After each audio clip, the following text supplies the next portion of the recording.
Itu satu poin yang kita garis bawahi. Kenapa? Karena tujuan didirikan negara Indonesia ini tidak lain diantaranya itu adalah mencerdaskan kehidupan bangsa. Maka dari itu pendidikan adalah salah satu komponen utama dalam tujuan nasional. Nah, dalam mencapai tujuan nasional itu disebut tadi tujuan pendidikannya adalah mencapai manusia yang beriman, bertakwa, dan berakhlakul karimah. Problemnya adalah paham liberal atau liberalisme itu dibebaskan luar biasa oleh pemerintah sehingga dia bisa bebas dengan liar menyebarkan pahamnya yang paham tersebut memberikan kerusakan baik kepada iman, ketakwaan maupun pada akhlak. Nah sekarang ini terbukti, baru mulai dirasakan, baru mulai dari dulu kita sudah ingatkan pemerintah, hati-hati orang liberal, hati-hati orang liberal, hati-hati orang liberal. Nah belum lama nih ada bagian dari orang pemerintah itu mengakui, ya orang liberal ini berbahaya bagi nasional. Bismillahirrahmanirrahim. Assalamualaikum warahmatullahi wabarakatuh. Bismillah, alhamdulillah, salatu wassalamu ala rasulillah Sayyidina Muhammad bin Abdillah wa ala alihi wa sahbihi wa wala ma ba'd. Sekarang 10.48. Mudah-mudahan 2 menit aja lah, masalah lama. Iya, insyaallah. Jadi begini saudara, tadi Habib Muhammad pesan ada yang kira-kira perlu disampaikan.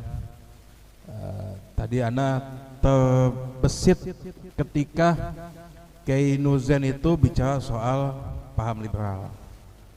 Nah ini tidak bosan-bosan kita ingatkan, bahkan dari dahulu kala ya istilah tadi jaringan apa iblis apa? Jaringan iblis apa tadi? Ya, jadi itu sebutan-sebutan dari dulu. Kita sudah ingatkan pemerintah dari masa ketika Front Pembela Islam masih ada sampai dengan setelah dibubarkan dan kemudian sekarang berdiri Front Persaudaraan Islam. Sampai detik ini kita terus ingatkan kepada pihak pemerintah bahwa bahaya liberal itu atau bahaya paham liberalisme bagi bangsa itu luar biasa berbahaya. Dia merupakan satu ancaman bagi ketahanan nasional. Maksudnya bagaimana? Dia menjadi satu ancaman karena begini, dalam undang-undang sistem pendidikan nasional itu disebutkan. Jadi tujuan pendidikan nasional itu adalah untuk tercapainya bla bla bla bla bla, ujungnya supaya menjadikan manusia Indonesia itu beriman, bertakwa, berakhlak karimah. Nah, itu satu poin yang kita garis bawahi. Kenapa? Karena tujuan didirikan negara Indonesia ini tidak lain diantaranya itu adalah mencerdaskan kehidupan bangsa. Maka dari itu pendidikan adalah salah satu komponen utama dalam tujuan nasional. Nah dalam mencapai tujuan nasional itu disebut tadi tujuan pendidikannya adalah mencapai manusia yang beriman, bertakwa, dan berakhlakul karimah. Problemnya adalah paham liberal atau liberalisme itu dibebaskan luar biasa oleh pemerintah sehingga dia bisa bebas dengan liar menyebarkan pahamnya yang paham tersebut memberikan kerusakan baik kepada iman, ketakwaan maupun pada akhlak. Nah sekarang ini terbukti, baru mulai dirasakan, baru mulai dari dulu kita sudah ingatkan pemerintah, hati-hati orang liberal, hati-hati orang liberal, hati-hati orang liberal. Nah belum lama nih ada bagian dari orang pemerintah itu mengakui, ya orang liberal ini berbahaya bagi nasional, sudah menjadi ancaman yang nyata. Termasuk beberapa kelompok liberal ini yang ikut mendungangi kerusuhan kemarin. Nah, Ana sampaikan begini kenapa? Karena memang apalagi sekarang, ya kita belum lama nih ribut-ribut soal transetan kalau kata Kiai Awid ya, transetan. Itu bagaimana kemudian pondok pesantren yang merupakan satu lembaga pendidikan yang mengakar di Indonesia bahkan sebelum Indonesia dilahirkan justru menjadi bagian yang menjadi serangan utama kelompok-kelompok tertentu yang diwakili oleh transetan katanya. Nah, ini sebenarnya menjadi satu program dalam merusak bahkan ya. Kelompok-kelompok liberal ini bukan hanya tadi untuk merusak akhlak, merusak iman. Nah, bagaimana kemudian mereka merusak iman nih?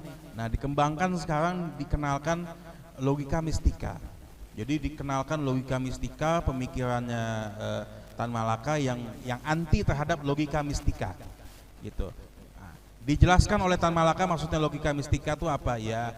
Kadang-kadang dalam beberapa hal tuh adalah kemiripan dalam apa yang dijelaskan oleh ulama sebenarnya. Tapi kemudian ditarik jauh seolah-olah setiap hal yang berhubungan dengan yang gaib itu adalah logika mistika.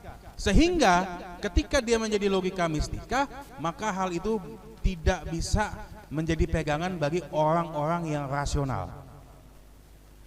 Nah, orang yang mau disebut dirinya rasional harus membuang jauh logika mistika. Itu menjadi doktrin yang dikenalkan sekarang. Hati-hati, ini nyebar di YouTube, di TikTok. Anda lihat sudah mulai masif.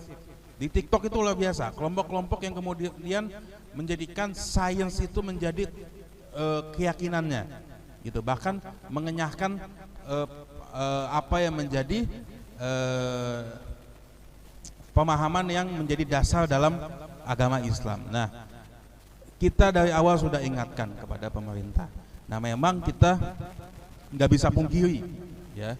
Ini mesti kita tuntut pertanggungjawaban. Ketika masa Jokowi, rezim Jokowi berkuasa dengan kedolimannya, dia tekan gerakan umat Islam, dia tekan dakwah Islam, dia tekan suara umat Islam, sehingga kemudian sekarang kelompok-kelompok liberal yang mengusung paham liberalisme, yang kemudian mengusung paham feminisme, yang mengusung paham sekularisme, sepilis dan seterusnya, gitu. Bahkan kemudian menyatakan diri sebagai social justice warrior, itu semuanya itu sekarang makin merajalela. Ini saham daripada rezim Jokowi 10 tahun. Dan kita iya. Jadi kita mesti tuntut ini, nggak bisa. Kenapa?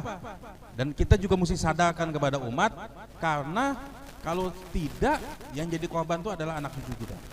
Gitu. Sebelum sampai pemahaman ini sampai kepada kurikulum yang diajarkan pada sekolah-sekolah, maka ya anak-anak nasihati, terutama buat Al-Faqih pribadi, bahwa jangan sampai kita kemudian ikut propaganda benci terhadap pendidikan Islam, terutama pendidikan pesantren. Nah, ingatkan kepada kawan-kawan kita semua, tetangga semua, bahwa jangan sampai terbawa propaganda ini. Ujungnya tuh apa? Ujungnya adalah mencapai manusia Indonesia yang tidak beriman, tidak bertakwa, dan gak ada akhlak sama sekali. Dan itu tuh udah terbukti.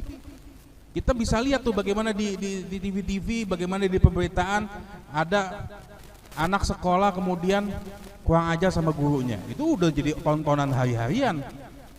Bukan di bela gurunya dalam menegakkan akhlak, justru malah orang tuanya bela kesalahan daripada si anak yang nggak ada akhlaknya. Nah, ini kemudian justru malah si anak dapat pembelaan dari media sosial, kawan-kawan yang mengatakan dirinya social justice warrior dengan dasar bahwa yang bersangkutan masih anak-anak, masih butuh pendidikan, justru yang disalahkan oleh gurunya. Nah, ini menjadi satu gerakan yang begitu masif. Nah, Ana pikir apa yang mesti kita lakukan?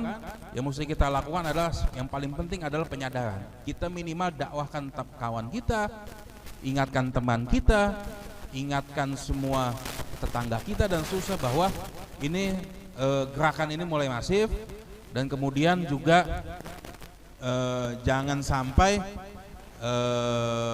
kita merasa bahwa mereka ini hanya diam nunggu kita. Ini kan tadi sebagaimana suara Nabi Muhammad, nunggu kita nih semua bersatu, insya Allah kalau bersatu dapat kekuatan.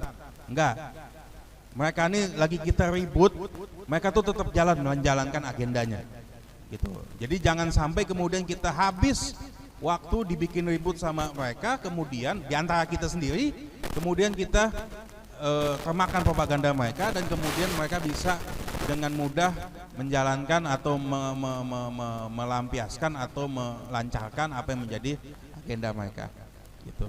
Makanya kemudian saya mau nanya semuanya, siap lawan liberalisme? Siap hancurkan liberalisme? Takbir! Makanya dari awal IB bikin buku judulnya Hancurkan Liberalisme. Sekarang baru pemerintah tuh yang presiden sekarang ini baru sadar, oh mulai bahaya nih. Tuh, jadi memang ya itu yang sedikit informasi yang Anda bisa sampaikan. Kurang lebih mohon maaf.